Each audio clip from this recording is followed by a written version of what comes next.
அனைவருக்கும் வணக்கம். தமிழ் பயணியில் பயணிக்க வாருங்கள். நான் உங்கள் சக்தியில் பேசுகிறேன். அதாவது பார்த்தீங்கன்னா தொடர்ச்சியாக வீடியோ போட்டுட்டு இருந்தோம். சில மாதங்கள் ஒரு மாதங்களாக நம்ம வீடியோ போட முடியல. காரணம் பார்த்தீங்கன்னா அம்மாவுக்கு உடல்நிலை சரியில்லை. சில உபாதைகளால் தவிர்க்க முடியாத சூழ்நிலை போட முடியாமல் ஆயிடுச்சு.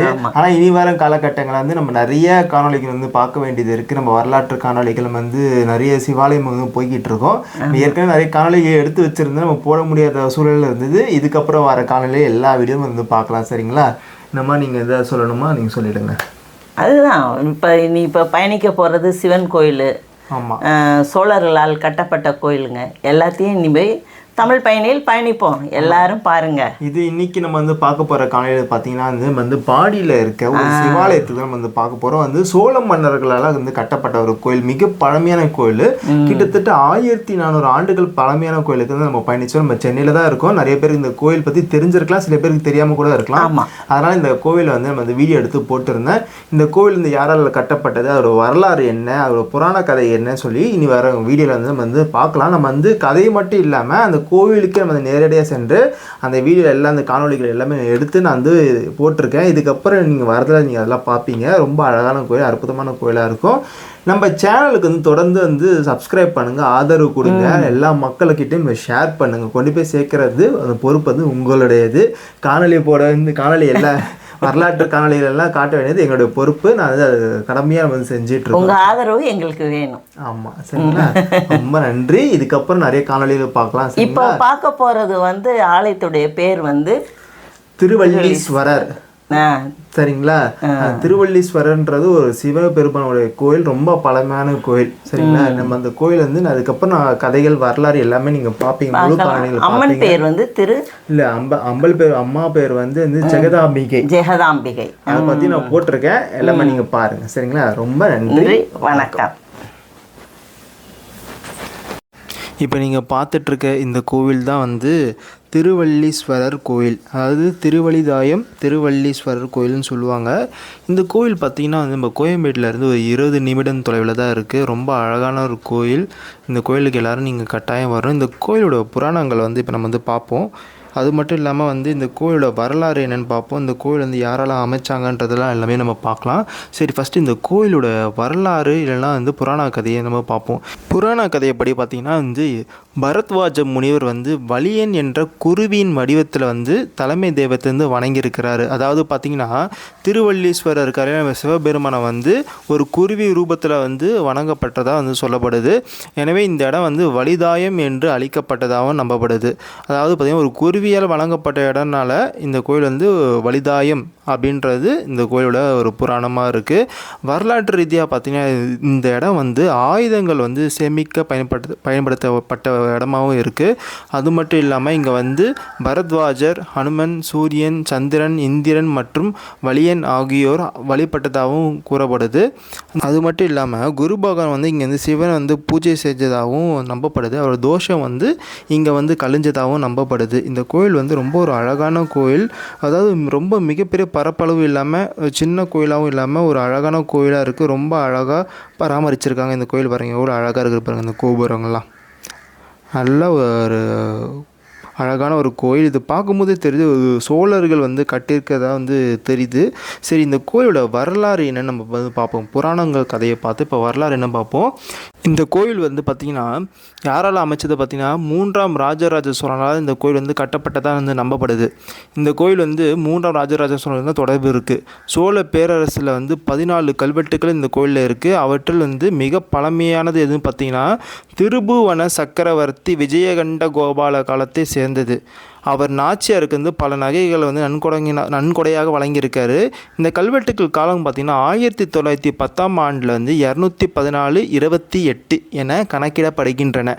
இந்த கல்வெட்டுக்கள் படி 3ஆம் ராஜராஜனின் ஆட்சி காலத்தில் இந்த கோயில் சிந்தாமணிபுரம் என்ற இடத்தில் இருந்ததாகவும் பல கல்வெட்டுகள் இந்த கோயில் அம்பத்தூர்லேருந்து புலார் கோட்டம் மற்றும் ஜெயகொண்ட சோழபுரம் என்று குறிப்பிடப்படுகிறது. இந்த இடம் இப்போ இருக்கு இல்லையா பாடியில்.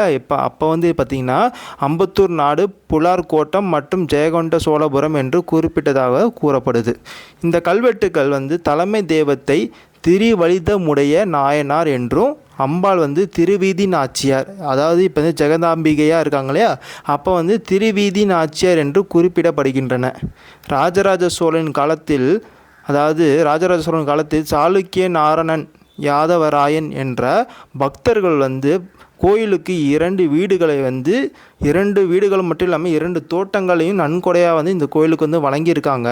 மற்ற கல்வெட்டுகள் வந்து பல்வேறு பக்தர்கள் மற்றும் ஆளும் மன்னர்களால் கோயிலுக்கு விளக்குகள், உணவு மற்றும் தங்கம் வடிவிலான பரிசுகள் வந்து வழங்கியிருக்காங்க இந்த கோயிலுக்கு. இந்த கோவில் பார்த்திங்கன்னா 7ஆம் நூற்றாண்டில் வந்து சேர்ந்த தமிழ் சைவ கவிஞரான திருஞான சம்பந்தர் திருவல்லேஸ்வரர் வந்து சிவபெருமான் வந்து போற்றி பாடினதுனால திருமுறைகள் வந்து தொகுக்கப்பட்டுள்ளன. தேவாரத்தில் இந்த கோயில் போற்றப்படுவதால் இது வந்து பாடல் பெற்ற ஸ்தலம் அப்படின்னு வகிக்கப்பட்டு உள்ளது. இது வந்து பார்த்திங்கன்னா இந்த மாதிரி ஒரு கோயில் வந்து நம்ம வந்து பார்க்குறதே ரொம்ப அபூர்வமாக இருக்கும். ஏன்னா இது வந்து ரொம்ப ஒரு பழமையான கோயில். எனக்கு தெரிஞ்சு இது வந்து ஒரு 1400 வருடங்கள் இந்த கோயில் வந்து ரொம்ப பழமையான கோயிலாக இருக்கும். ரொம்ப அழகான கோபுரங்களாக இருக்கும். பாருங்கள், நாங்கள் போகும்போது இந்த கோயில் வந்து ரொம்ப விசேஷமாக இருந்தது. எனக்கு தெரிஞ்சு இது குரு பகவான் வந்து இங்கே வந்து சாபத்தால் வந்து விமோச்சனப்பட்ட ஸ்தலமாகவும் இது இருக்கிறனால குரு பகவானுக்கு வந்து ஒரு முக்கிய சன்னதியும் இருக்குது. வியாழக்கிழமை வந்து இந்த கோயில் வந்து ரொம்ப ஒரு கூட்டமாக இருக்கும். ஏன்னா வந்து குரு பகவானுக்கு வந்து ஒரு சிறப்பு பூஜையெல்லாம் வந்து வழிபடுறதுனால இந்த கோயில் வந்து குரு பகவானுக்கும் ஒரு முக்கியமான ஸ்தலமாகவும் இருக்குது. எல்லோரும் இந்த கோயிலுக்கு நீங்கள் வந்து பாருங்கள். ரொம்ப அழகான ஒரு கோயில். நீங்கள் வரதா இருந்தால் காலை நேரம் பார்த்து வாங்க, இல்லைனா மாலை நேரம் பார்த்து வாங்க. ரொம்ப உங்கள் மனசுக்கு வந்து ரொம்ப ரம்மியமாக இருக்கும், ரொம்ப ஒரு அமைதியாக இருக்கும். சுற்றி வந்து பார்த்திங்கன்னா ஒரு இயற்கை சூழல், அதாவது ஒரு மரம், செடி, கொடிகள், பறவைகள் பாருங்கள். ரொம்ப அழகான, ரொம்ப மனசுக்கு ரொம்ப அமைதியாக கொடுக்கும். பாருங்கள், பறவைகள்லாம் இப்போ வரும் பாருங்களேன், ரொம்ப அழகாக இருக்கும் பாருங்களேன். அந்த காட்சியே ரொம்ப நல்லா இருக்கும். அந்த கோபுரத்தை சுற்றி அந்த பறவைகள்லாம் இப்போ வரும் பார்த்தீங்களா? ரொம்ப ஒரு அழகான காட்சி அது. சுற்றி வந்து பார்த்திங்கன்னா ஒரு இயற்கை சூழல் உள்ள இடமா தான் அது இருக்கும். அது நீங்கள் வந்து ஒரு எல்லோரும் வந்து சிவபெருமானை வந்து நீங்கள் தரிசிக்க விரும்புகிறாங்க, கட்டாயம் நம்ம வந்து பக்கத்தில் தான் இருக்குது. சென்னையில் உள்ளவங்க கண்டிப்பாக இந்த கோயில் வந்து நீங்கள் வந்து பாருங்கள். பக்கத்தில் தான் இருக்குது, பாடியில் தான் இருக்குது இந்த கோவில். நம்ம வந்து எங்கே இருந்தாலும் ஒரு கோயம்பேட்டிலேருந்து பஸ் ஸ்டாப்பில் நீங்கள் ஏறினா கூட இந்த கோயிலுக்கு வந்து சேர்ந்துடலாம். ரொம்ப அழகான ஒரு கோயில், ரொம்ப சூப்பராக வந்து பராமரிச்சிருக்காங்க. ரொம்ப அற்புதமாக இருக்கும் இந்த கோயில். இந்த திருவல்லீஸ்வரர் வந்து நம்ம வந்து வணங்கினா நம்ம நிறைய சாபங்கள், தோஷங்கள் எல்லாம் வந்து கண்டிப்பாக போகுன்றது நம்பிக்கையாக இருக்குது. அப்படிப்பட்ட குரு பகவானுக்கும் பரத்வாஜருக்குமே வந்து இங்கே தான் வந்து சிவபெருமான் வந்து லிங்க வடிவில் வந்து அமைச்சு வழிபட்டதாகவும் சொல்கிறாங்க. ஒரு குருவி ரூபத்தில் வந்து பரத்வாஜர் வந்து சிவன் வந்து வழிபட்டிருக்காரு. இங்கே பாருங்கள், ரொம்ப ஒரு நல்லா நீட்டாக வந்து பராமரிச்சிருக்காங்க. ரொம்ப நாங்கள் வந்தது ஒரு விசேஷ நாட்களாகவும் இருந்ததுனால ரொம்ப நல்லதாகவும் போச்சு. கோபுரம்லாம் வந்து பார்க்க ரொம்ப அழகாகவும் இருக்கும். அது நம்ம வந்து சோழர்கள் வந்து நிறைய பொக்கிஷங்களை வந்து கொடுத்துட்டு போயிருக்காங்க. இந்த மாதிரி கோயிலுக்கு வந்து நிறைய கொடுத்துட்டு போயிருக்காங்க. அதாவது தஞ்சாவூர், கும்பகோணம் மட்டும் இல்லாமல் சென்னையிலே பல கோயில் வந்து சோழர்களால் வந்து கட்டப்பட்டிருக்கு. சிவன் கோயிலை அமைச்சதே நிறையா யாருன்னு பார்த்தீங்கன்னா வந்து சோழர்கள் தான் அமைச்சிருப்பாங்க. ஏன்னா அவங்க ஒரு மிகப்பெரிய சிவ பக்தர்களாக இருந்திருக்காங்க சோழர்கள், சைவர்கள் அவங்க. அப்படிப்பட்ட கோயிலில் ஒன்று தான் இந்த திருவழிதாயம் திருவல்லீஸ்வரர் கோயில். அதாவது நம்ம சென்னையில் கூட பார்த்திங்கன்னா திருவான்மியூர் கிட்ட கூட மருந்தீஸ்வரர் கோயில் இருக்கும். அதுக்கப்புறம் காஞ்சிபுரத்தில் வந்து பார்த்திங்கன்னா மணிகண்டேஸ்வரர் கோயில் இருக்கும். இந்த மாதிரி சோழர்கள் வந்து நிறையா சிவாலயம் வந்து கட்டியிருக்காங்க. நம்ம வந்து நிறையா வந்து சிவன் கோயிலை வந்து எடுத்து நம்ம போட்டுட்ருக்கோம்.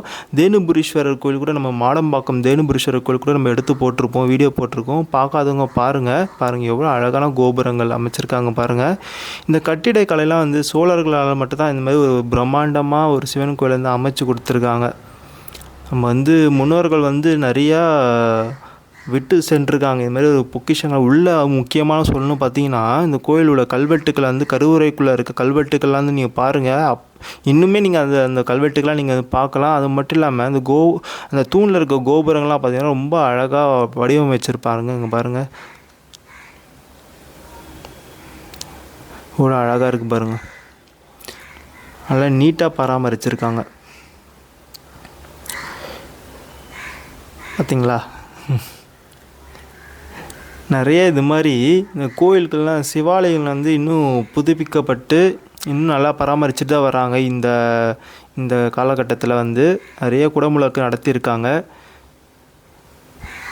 நாங்கள் போனது ஒரு விசேஷ நாட்களாக இருந்திருக்கு. இந்த கோயில் கோபுரங்கள்லாம் பாருங்கள், தூண்கள் சிற்பங்கள்லாம் பார்த்திங்கன்னா நல்லா தத்ரூபமாக வடிவமைச்சிருக்காங்க. அந்த காலத்தில் வந்து நல்லா கட்டி கொடுத்துட்டு போயிட்டாங்க, ஒரு பொக்கிஷமாக பார்த்துக்கோங்கன்னு சொல்லிட்டு நல்லா நீட்டாக பராமரிச்சுட்டு நல்ல ஒரு மிகப்பெரிய சிவலிங்கத்தை நீங்கள் பார்க்கலாம். நீங்கள் பறவைகள்லாம் வந்து உணவு சாப்பிட்டு பசங்களாம் வந்து விளையாடிட்டு இருக்காங்க. இந்த கோயிலுக்கு நீங்கள் கட்டாயம் வாங்க. காலை நேரம் பார்த்து வாங்க, இல்லை மாலை நேரம் பார்த்து வாங்க. ஒரு மனசுக்கு ரொம்ப அமைதி தர ஒரு கோயில் தான் இந்த கோவில்.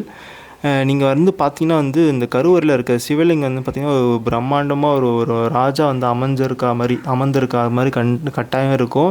நம்ம 3ஆம் ராஜராஜ சோழனால் வந்து இந்த கோயில் வந்து கட்டமைச்சது ரொம்ப சந்தோஷமாக இருக்குது. இதுமாதிரி நம்ம எந்த கோயில் சிவாலயம் போனாலும் அங்கே சோழர்கள் வந்துடுறாங்க.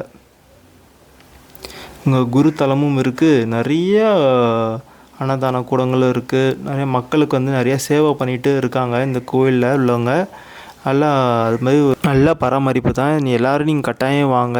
எல்லாருக்கும் இந்த திருவள்ளீஸ்வரர் அருளும் ஆசையும் எல்லாருக்கும் கிடைக்கிட்டு நம்ம இன்னொரு தமிழ் பயணி காணொலியில் நிறைய இது மாதிரி கோவில் விலைகள் வந்து நம்ம போடுவோம். அடுத்தடுத்த காணொலிகள் இங்கே பார்க்க நீங்களும் தயாராக இருங்க.